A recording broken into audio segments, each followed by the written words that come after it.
talking to us like we're amateurs, but everybody here is a professional working actor, and we know the basics of the profession, and you should treat us like professionals.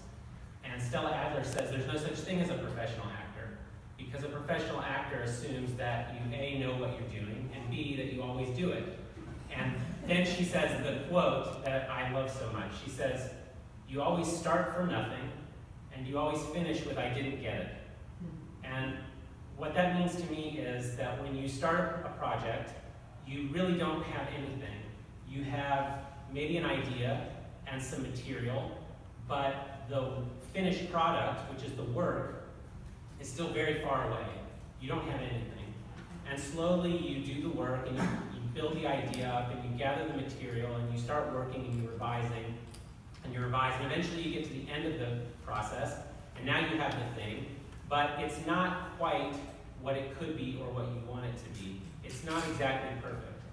And a lot of people experience this feeling of getting to the end of something and feeling like it isn't quite there.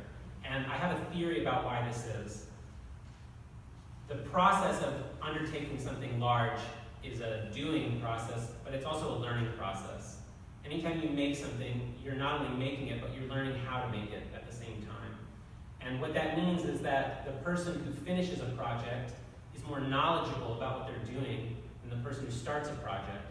And so the person who brings the vision into existence is always a little less than satisfied with the vision that the original person had. And that's why you start from nothing and you finish with "I didn't get it."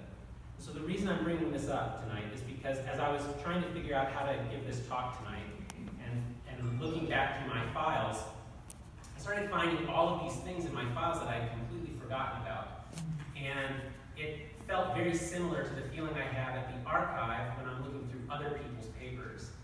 And so I thought that the way I would try and go about giving this talk tonight is to treat my own records as if they were somebody else's, to analyze them with a little bit of critical distance, and to point out the things that I thought I did well, and the things that I thought I didn't do well, the things I would do again, and the things I would do differently.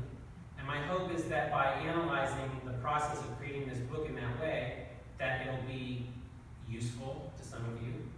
And if not useful, that it'll at least be interesting. And if it's not useful or interesting, then we can all thank the Brotherhood for giving us such a nice profession.